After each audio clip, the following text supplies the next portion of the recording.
Hello friends. मैं प्राक्षा और मैं आप सबको लेके चलूंगी कहानियों की दुनिया में, वो जो हमारे हिंदी के प्रख्यात और महान लेखकों ने बसाई है। आज इस दुनिया में हम जाने वाले हैं वो है गुनाहों का देवता, जो लिखी है धर्मवीर भारती जी ने। इस उपन्यास को लिखने से पहले वे इस उपन्यास के आगे कुछ लिखते हैं, वो ये है कि इस उपन्यास के नए संस्करण पर दो शब्द लिखते समय मैं समझ नहीं पा रहा हूँ कि क्या लिखूं। अधिक से अधिक मैं अपनी हार्दिक कृतज्ञता उन सभी पाठकों के प्रति व्यक्त कर सकता हूँ जिन्होंने इसकी कलात्मक अपरिपक्वता के बावजूद इसको पसंद किया है।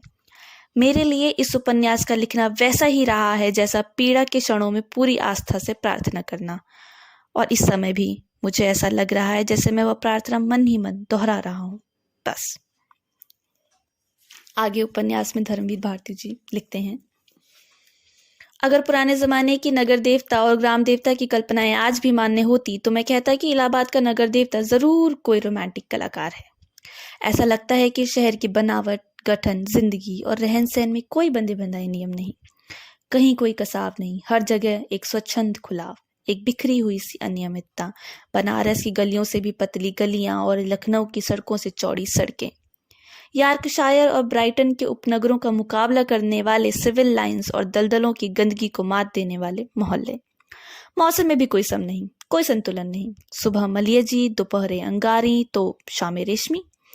धरती ऐसी कि सहारा के रेगिस्तान की बालू भी मिले और मालवा की तरह हरे भरे खेत भी मिले, और ऊसर और परती की भी कमी नहीं। सचमुच लगता है कि प्रयाग का नगर देवता स्वर्ग कुंजों से निर्वासित कोई मनमौजी कलाकार है जिसके सृजन में हर रंग के डोरे हैं। और चाहे जो हो, मगर इधर क्वार, कार्तिक तथा उधर वसंत के बाद और होली के बीच मौसम से इलाहाबाद का वातावरण नेस्टर्शियम और पेंजी के फूलों से भी ज्यादा खूबसूरत और आम के बौरों से भी ज्यादा महकदार होता है। सिविल लाइंस हो या अल्फ्रेड पार्क, गंगा तट हो या खुसरो बाग, लगता है हवा की एक नटखट तोशीजा की तरह कलियों के आंचल और लहरों के मिजाज से छिड़खानी करती चलती है। और अगर आप सर्दी से बहुत नहीं डरते तो आप जरा एक ओवरकोट डालकर सुबह सुबह घूमने निकल जाएं तो इन खुली हुई जगहों की फिजा इठला कर आपको अपने जादू में बांध लेगी। खास तौर से पौ फटने के पहले तो आपको एक बिल्कुल नई अनुभूति होगी।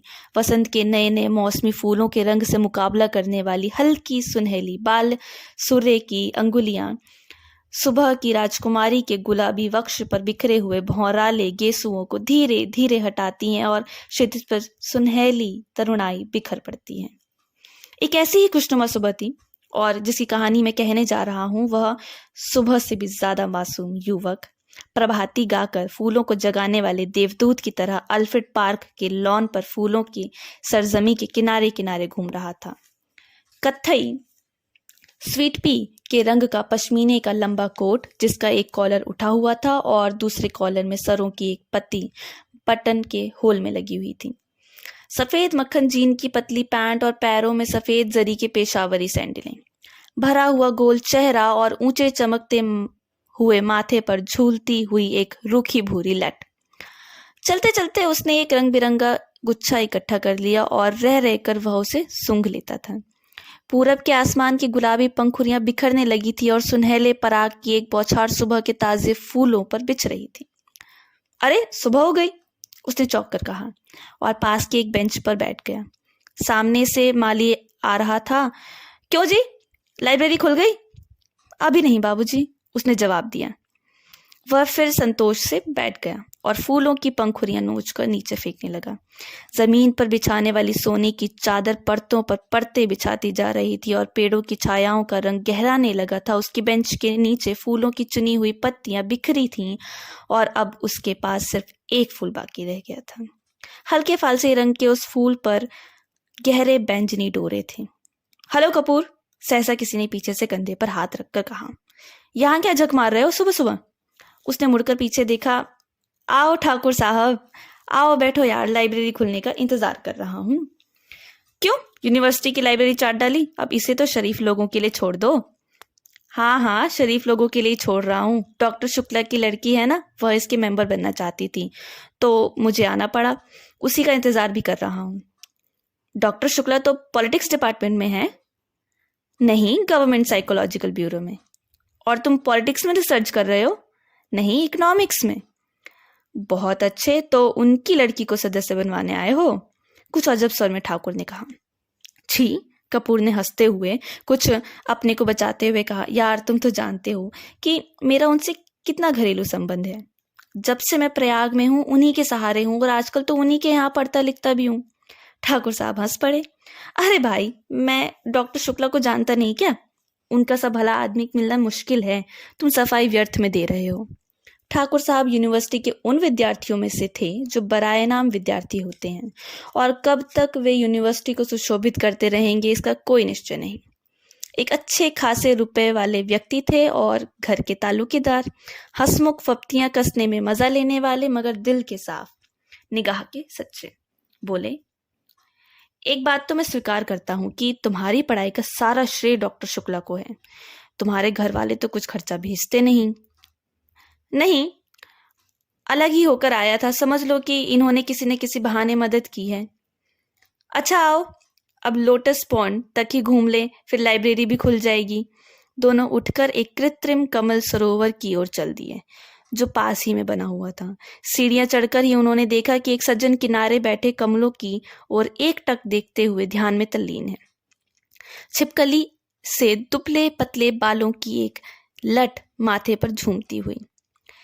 कोई प्रेमी है या फिलोसोफर देखा ठाकुर? नहीं यार, दोनों ने निकृष्ट कोटि के जीव हैं।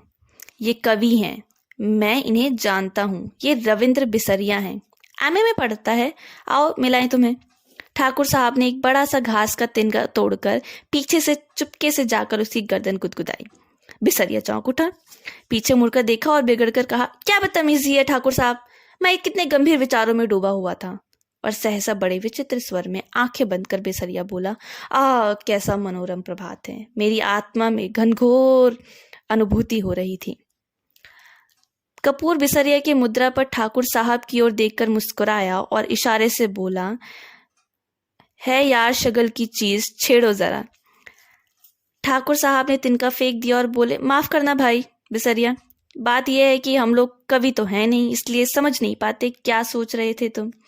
बिसरिया ने आंखें खोली और एक गहरी सांस लेकर बोला, मैं सोच रहा था कि आखिर प्रेम क्या होता है, क्यों होता है, कविता क्यों लिखी जाती है, फिर कविता के संग्रह उतने क्यों नहीं बिकते जितने उपन्यास या कहानी संग्रह। बात तो गंभीर है, कपूर बोला। जहां तक मैं समझा और पढ़ा है, प्रेम एक तरह की बीमारी होती है, मानसिक बीमारी, जो मौसम के बदलने के दिनों में होती है, मसलन क्वार, कार्तिक या फागुन चैत। उसका संबंध रीढ़ की हड्डी से होता है और कविता एक तरह का सन्निपात होता है। आप समझ रहे हैं ना मिस्टर सिबरिया? सिबरिया नहीं, बिसरिया, ठाकुर साहब ने टोका। बिसरिया ने कुछ उजलत, कुछ परेशानी, कुछ गुस्से से उनकी ओर देखा और बोला, क्षमा कीजिएगा, आप या तो फ्राइडवादी हैं या प्रगतिवादी, और आपके विचार सर्वदा विदेशी हैं। मैं इस तरह के विचारों से घृणा करता हूं। कपूर को जवाब देने ही वाला था कि ठाकुर साहब बोले, अरे भाई, बेकार उलझ गए तुम लोग, पहले परिचय तो कर लो आपस में। ये हैं श्री चंद्र कुमार कपूर, विश्वविद्यालय में रिसर्च कर रहे हैं, और आप हैं श्री रविंद्र बिसरिया, इस वर्ष एमए में बैठ रहे हैं, बहुत अच्छे कवि हैं। कपूर ने हाथ मिलाया और फिर गंभीरता से बोला, क्यों साहब, आपको दुनिया में कोई और काम नहीं रहा जो आप कविता करते हैं? बिसरिया ने ठाकुर साहब की ओर देखा और बोले, ठाकुर साहब, यह मेरा अपमान है, मैं इस तरह के सवालों का आदी नहीं हूं, और उठ खड़ा हुआ। अरे बैठो बैठो, ठाकुर साहब ने हाथ खींचकर बिठा लिया। देखो कपूर, का मतलब तुम समझे नहीं। उसका कहना यह है कि तुम में इतनी प्रतिभा है कि लोग तुम्हारी प्रतिभा का आदर करना नहीं जानते, इसलिए उन्होंने सहानुभूति में तुमसे कहा कि तुम और कोई काम क्यों नहीं करते, वरना कपूर साहब तुम्हारी कविता के बहुत शौकीन हैं, मुझसे बराबर तारीफ करते हैं। बिसरिया पिघल गया और बोला, क्षमा कीजिएगा, मैं गलत समझा। अब मेरा कविता संग्रह छप रहा है, मैं आपको अवश्य भेंट करूंगा। और फिर बिसरिया ठाकुर साहब की ओर मुड़कर बोला, अब लोग मेरी कविताओं की इतनी मांग करते हैं कि मैं परेशान हो गया हूँ। अभी कल त्रिवेणी के संपादक कहने लगे, अपना चित्र दे दो। मैंने कहा कि कोई चित्र नहीं है, तो पीछे पड़ गए। आखिरकार मैंने आइडेंटिटी कार्ड उठाकर दे दिया। वाह, कपूर बोला, मान गए आपको हम। तो आप राष्ट्रीय कविताएं लिखते हैं या प्रेम की? जब जैसा अवसर हो। ठाकुर साहब ने जड़ दिया। वैसे तो यह वॉर फ्रंट का कवि सम्मेलन, शराबबंदी कॉन्फ्रेंस का कवि सम्मेलन, शादी ब्याह का कवि सम्मेलन, साहित्य सम्मेलन का कवि सम्मेलन, सभी जगह बुलाए जाते हैं। बड़ा यश है इनका। बिसरिया ने प्रशंसा से मुग्ध होकर देखा, मगर फिर एक गर्व का भाव मुंह पर लाकर गंभीर होकर कहा। कपूर थोड़ी देर चुप रहा, फिर बोला, तो कुछ हम लोगों को भी सुनाइए ना। अभी तो मूड नहीं है, बिसरिया बोला। ठाकुर साहब बिसरिया को पिछले 5 सालों से जानते थे। वे अच्छी तरह जानते थे कि बिसरिया किस समय और कैसे कविता सुनाता है। अतः बोले, ऐसे नहीं कपूर, आज शाम को आओ, जरा गंगा जी चलें, कुछ बोटिंग करें, कुछ खाना पीना रहे, तब कविता भी सुनना। कपूर को बोटिंग का बेहद शौक था। फौरन राजी हो गया और शाम का विस्तृत कार्यक्रम बन गया। इतने में एक कार उधर से लाइब्रेरी की ओर गुजरी। कपूर ने देखा और बोला, अच्छा ठाकुर साहब, मुझे तो इजाजत दीजिए, अब चलूं लाइब्रेरी में, वो लोग आ गए। आप कहाँ चल रहे हैं? मैं जरा जिम खाने की ओर जा रहा हूँ। अच्छा भाई, तो शाम को पक्की रही। बिल्कुल पक्की, कपूर बोला और चल दिया। लाइब्रेरी के पोर्टिको में कार रुकी थी और उसके अंदर ही डॉक्टर साहब की लड़की बैठी थी। क्यों सुधा, अंदर क्यों बैठी हो? तुम्हें ही देख रही थी चंदर। और वह उतर गई। दुबली पतली नाटी सी साधारण सी लड़की, बहुत सुंदर नहीं, केवल सुंदर, लेकिन बातचीत में बहुत दुलारी। चलो अंदर चलो, चंदर ने कहा। वह आगे बढ़ी, फिर ठिठक गई और बोली, चंदर, एक आदमी को 4 किताबें मिलती हैं। हाँ, क्यों? तो उसने बड़े भोलेपन से मुस्कुराते हुए कहा, तो तुम अपने नाम से मेंबर बन जाओ और 2 किताबें हमें दे दिया करना, बस, ज्यादा का हम क्या करेंगे? नहीं, चंदर हंसा, तुम्हारा तो दिमाग खराब है, खुद क्यों नहीं बनती मेंबर? नहीं, हमें शर्म लगती है, तुम बन जाओ मेंबर हमारी जगह पर। पगली कहीं की। चंदर ने उसका कंधा पकड़कर आगे ले चलते हुए कहा, वाह रे शर्म, अभी कल ब्याह होगा तो कहना हमारी जगह तुम बैठ जाओ चंदर। कॉलेज में पहुंच गई लड़की, अभी शर्म नहीं छूटी इसकी, चल अंदर। और वह हिचकती ठिठकती झेपती और मुड़ मुड़ कर चंदर की ओर रूठी हुई निगाहों से देखती हुई अंदर चली गई। थोड़ी देर बाद सुधा 4 किताबें लादे हुए निकली। कपूर ने कहा, लाओ मैं ले लूं। तो बांस की पतली टहनी की तरह लहरा कर बोली, सदस्य मैं हूं, तुम्हें क्यों दूं किताबें? और जाकर कार के अंदर किताबें पटक दी। फिर बोली, आओ बैठो चंदर, मैं अब घर जाऊंगा। ये देखो। और उसने भीतर से कागजों का एक बंडल निकाला और बोली, देखो, यह पापा ने तुम्हारे लिए दिया है। लखनऊ में कॉन्फ्रेंस है ना, वहीं पढ़ने के लिए यह निबंध लिखा है उन्होंने। शाम तक यह टाइप हो जाना चाहिए। जहां संख्याएं हैं वहां खुद आपको बैठकर बोलना होगा। और पापा सुबह से ही कहीं गए हैं, समझे जनाब? उसने बिल्कुल अल्हड़ बच्चों की तरह गर्दन हिलाकर शोक स्वरों में कहा। कपूर ने बंडल ले लिया और कुछ सोचता हुआ बोला, लेकिन डॉक्टर साहब का हस्तलेख इतने पृष्ठ शाम तक कौन टाइप कर देगा? इसका भी इंतजाम है। और अपने ब्लाउज में से एक पत्र निकालकर चंदर के हाथ में देती हुई बोली, यह कोई पापा की पुरानी ईसाई छात्रा है, टाइपिस्ट। इसके घर में तुम्हें पहुंचाए देती हूँ। मुखर्जी रोड पर रहती है यह, उसी के यहाँ टाइप करवा लेना और खत उसे दे देना। लेकिन अभी मैंने चाय नहीं पी। समझ गए, अब तुम सोच रहे होगे कि इसी बहाने सुधा तुम्हें चाय भी पिला देगी। सो मेरा काम नहीं है जो मैं चाय पिलाऊं, पापा का काम है। ये लो, चलो जाओ। चंदर जाकर भीतर बैठ गया और किताबें उठाकर देखने लगा। अरे, 4 कविता की किताबें उठा लाई, समझ में आएगी तुम्हारे? क्यों सुधा? नहीं, चिढ़ाते हुए सुधा बोली, तुम कहो, तुम्हें समझा दे, इकोनॉमिक्स पढ़ने वाले क्या जाने साहित्य। अरे, मुखर्जी रोड पर ले चलो ड्राइवर, चंदर बोला। इधर कहाँ चल रहे हो? नहीं, पहले घर चलो, सुधा बोली। चाय पी लो तब जाना। नहीं, मैं चाय नहीं पीऊंगा, चंदर बोला। चाय नहीं पीऊंगा? वाह वाह। सुधा की हंसी में दूधिया बचपन छलक रहा था। मुंह तो सूखकर गोभी हो रहा है, चाय नहीं पिएंगे। बंगला आया तो सुधा ने महाराजिन से चाय बनाने के लिए कहा और चंदर को स्टडी रूम में बिठाकर अब प्याले निकालने के लिए चल दी। वैसे तो यह घर, यह परिवार चंदर कपूर का अपना हो चुका था जब से वह अपनी माँ से झगड़कर प्रयाग भाग आया था पढ़ने के लिए। यहाँ आकर बीए में भर्ती हुआ था और कम खर्च के ख्याल से चौक में एक कमरा लेकर रहता था। तभी डॉक्टर शुक्ला उसके सीनियर टीचर थे और उसकी परिस्थितियों से अवगत थे। चंदर की अंग्रेजी बहुत ही अच्छी थी और डॉक्टर शुक्ला उससे अक्सर छोटे छोटे लेख लिखवाकर पत्रिकाओं में भिजवाते थे। उन्होंने कई पत्रों के आर्थिक स्तंभ का काम चंदर को दिलवा दिया था और उसके बाद चंदर के लिए डॉक्टर शुक्ला का स्थान अपने संरक्षक और पिता से भी ज्यादा हो गया था।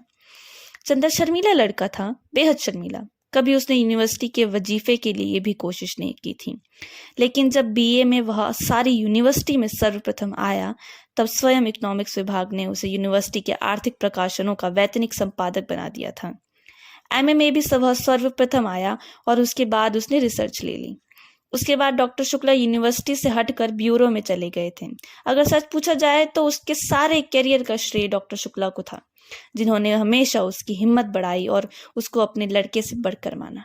अपनी सारी मदद के बावजूद डॉक्टर शुक्ला ने उससे इतना अपनापन बनाए रखा कि कैसे धीरे धीरे चंदर सारी गैरियत खो बैठा, यह उसे खुद नहीं मालूम।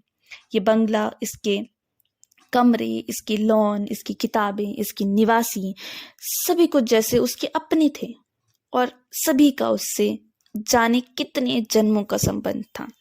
और यह नन्ही दुबली पतली रंगीन चंद्र किरण सी सुधा जब आज से वर्षों पहले यह 7वीं पास करके अपनी बुआ के पास से यहाँ आई थी, तब से लेकर आज तक कैसे वह भी चंदर की अपनी होती चली गई, इससे चंदर खुद नहीं जानता था।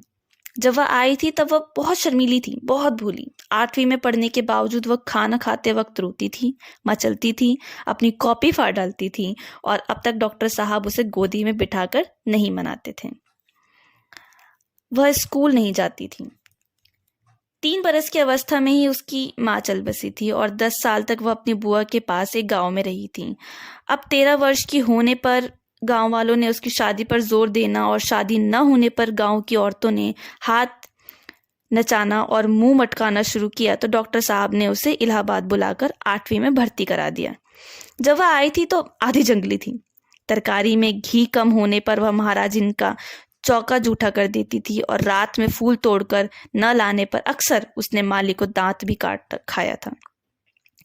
चंदर से जरूर वह बेहद डरती थी, पर न जाने क्यों चंदर भी उससे नहीं बोलता था। लेकिन जब 2 साल तक उसके ये उपद्रव जारी रहे और डॉक्टर साहब गुस्से के मारे उसे न साथ खिलाते थे और न उससे बोलते थे तो वह रो रो कर और सिर पटक पटक कर अपनी जान आधी कर देती थी। तब अक्सर चंदर ने पिता और पुत्री को समझौता कराया था।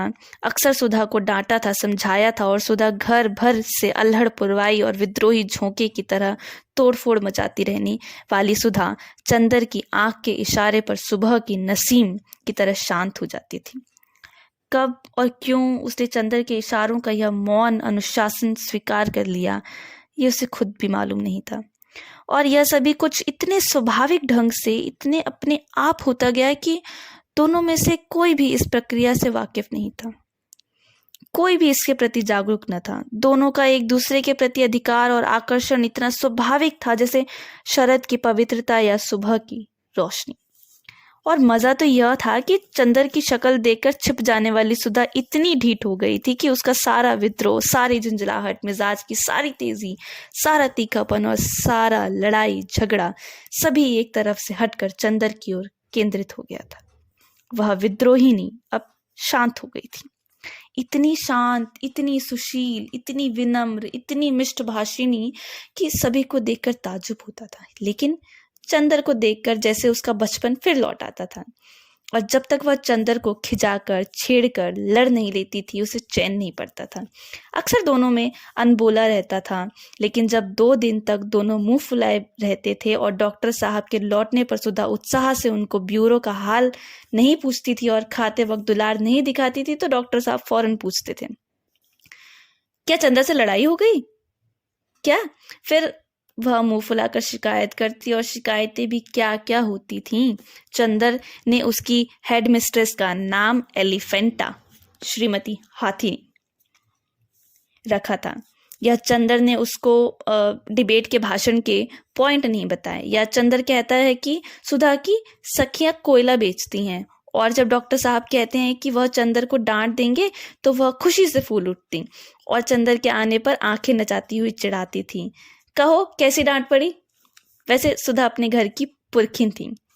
किस मौसम में कौन सी तरकारी पापा को माफिक पड़ती है, बाजार में चीज़ों का क्या भाव है, नौकर चोरी तो नहीं करता, पापा कितने सोसाइटियों के मेंबर हैं, चंदर के इकोनॉमिक्स के कोर्स में क्या है, यह सभी उसे मालूम था। मोटर या बिजली गाड़ी बिगड़ जाने पर वह थोड़ी बहुत इंजीनियरिंग भी कर लेती थी, और मातृत्व का अंश तो उसमें इतना था कि हर नौकर नौकरानी को उसने अपना सुख दुख कह देने पर मजबूर कर दिया था। पढ़ाई के साथ साथ घर का सारा काम काज करते हुए उसका स्वास्थ्य भी कुछ बिगड़ गया था, और अपनी उम्र के हिसाब से कुछ अधिक शांत, संयम, गंभीर और बुजुर्ग थी।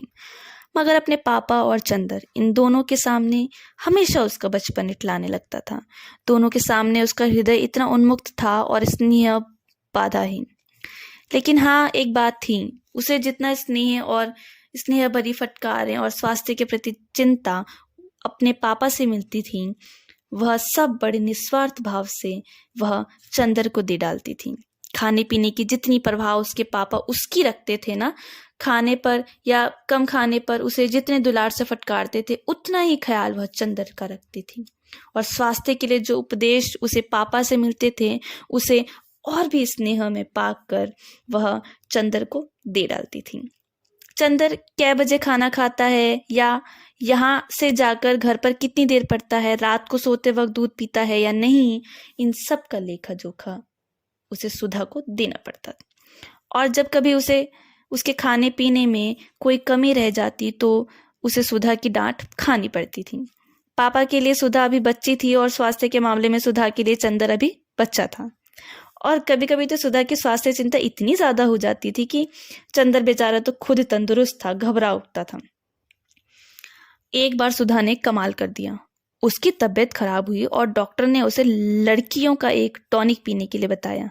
इम्तिहान में जब चंदर कुछ दुबला पतला सा हो गया तो सुधा अपनी बची हुई दवाई ले आई और लगी चंदर से जिद करने की, पियो इसे। जब चंदर ने किसी अखबार में उसका विज्ञापन दिखाकर बताया कि लड़कियों के लिए है, तब कहीं जाकर उसकी जान बची। इसलिए जब आज सुधा ने चाय के लिए कहा तो उसकी रूह कांप गई, क्योंकि जब कभी सुधा चाय बनाती थी तो प्याले के मुंह तक दूध भरकर उसमें 2-3 चम्मच चाय का पानी डाल देती थी, और अगर उसे ज्यादा स्ट्रांग चाय की मांग की तो उसे खालिस दूध पीना पड़ता था। और चाय के साथ फल और मेवा और खुदा जाने क्या क्या। और उसके बाद सुधा का इसरार, न खाने पर सुधा का गुस्सा, उसके बाद की लंबी चौड़ी मनुहार। इस सब से चंदर बहुत घबराता था। लेकिन जब सुधा उसे स्टडी रूम में बिठाकर जल्दी से चाय बना लाई थी तो उसे मजबूर होना पड़ा, और बैठे बैठे निहायत बेबसी से उसने देखा कि सुधा ने प्याले में दूध डाला और उसके बाद थोड़ी सी चाय डाल दी। उसके बाद अपने प्याले में चाय डालकर और 2 चम्मच दूध डालकर आप ठाट से पीने लगी, और बेतकल्लुफी से दूध या चाय का प्याला चंदर के सामने खिसकाकर बोली, पीजिए, नाश्ता आ रहा है। चंदर ने प्याले को अपने सामने रखा और उसे चारों तरफ घुमाकर देखता रहा कि किस तरह से उसे चाय का अंश मिल सकता है। जब सभी ओर से प्याले में क्षीर सागर नजर आया तो उसने हार कर प्याला रख दिया। क्यों पीते क्यों नहीं? सुधा ने अपना प्याला रख दिया। पिए क्या, कहीं चाय भी हो तो, और क्या खालिस चाय पीजिएगा? दिमागी काम करने वालों को ऐसी ही चाय पीनी चाहिए। तो अब मुझे सोचना पड़ेगा कि मैं चाय छोड़ूं या रिसर्च। ना ऐसी चाय मुझे पसंद, ना ऐसा दिमागी काम। लो, आपको विश्वास नहीं होता? मेरी क्लास फेलो है गेसु काजमी, सबसे तेज लड़की है। उसकी अम्मी उसे दूध में चाय उबाल कर देती है। क्या नाम है तुम्हारी सखी का? गेसु। बड़ा अच्छा नाम है। और क्या, मेरी सबसे घनिष्ठ मित्र है और उतनी ही अच्छी है जितना अच्छा नाम। जरूर जरूर, मुंह बिचकाते हुए चंदर ने कहा, और उतनी ही काली होगी जितने काले गेसु। धत, शर्म नहीं आती किसी लड़की के लिए ऐसा कहते हुए? और हमारे दोस्तों की बुराई करती हो तब? तब क्या, वे तो सब हैं ही बुरे। अच्छा तो नाश्ता पहले फल खाओ। और वह प्लेट में छील छील कर संतरा रखने लगी।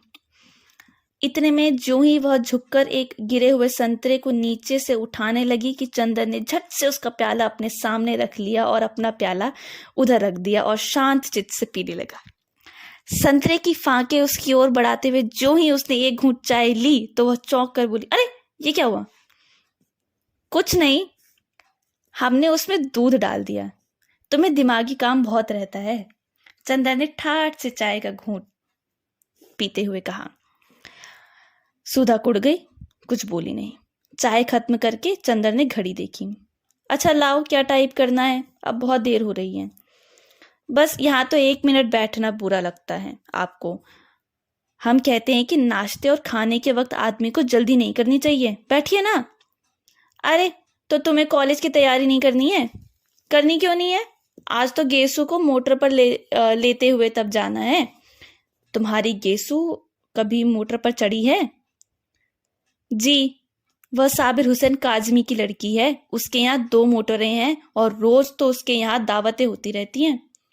अच्छा, हमारी भी तो दावत कभी नहीं की उन्होंने। आहा, गेसू के यहाँ दावत खाएंगे इसी मुंह से? जनाब उसकी शादी भी तय हो गई है, अगले जाड़ों तक शायद हो भी जाए। छी, बड़ी खराब लड़की हो। कहाँ रहता है तुम्हारा ध्यान? सुधा ने मजाक में पराजित कर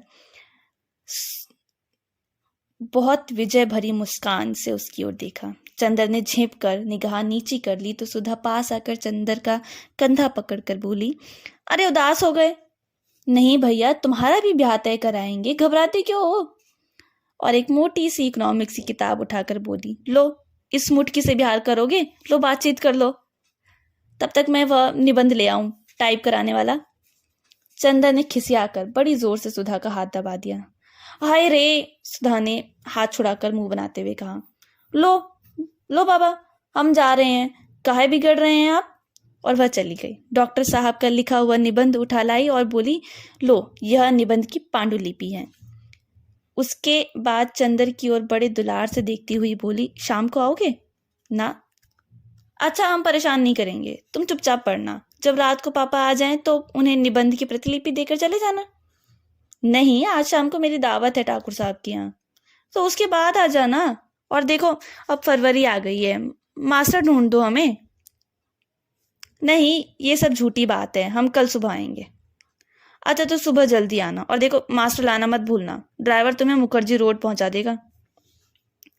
वह कार में बैठ गया और कार स्टार्ट हो गई। फिर सुधा ने पुकारा, वह फिर उतरा। सुधा बोली, लो यह लिफाफा तो भूल ही गए, पापा ने लिख के दिया है, उसे दे देना। अच्छा कहकर चंदर चला कि फिर सुधा ने पुकारा, सुनो, एक बार में क्यों नहीं देती सब? चंदर ने झल्लाकर कहा।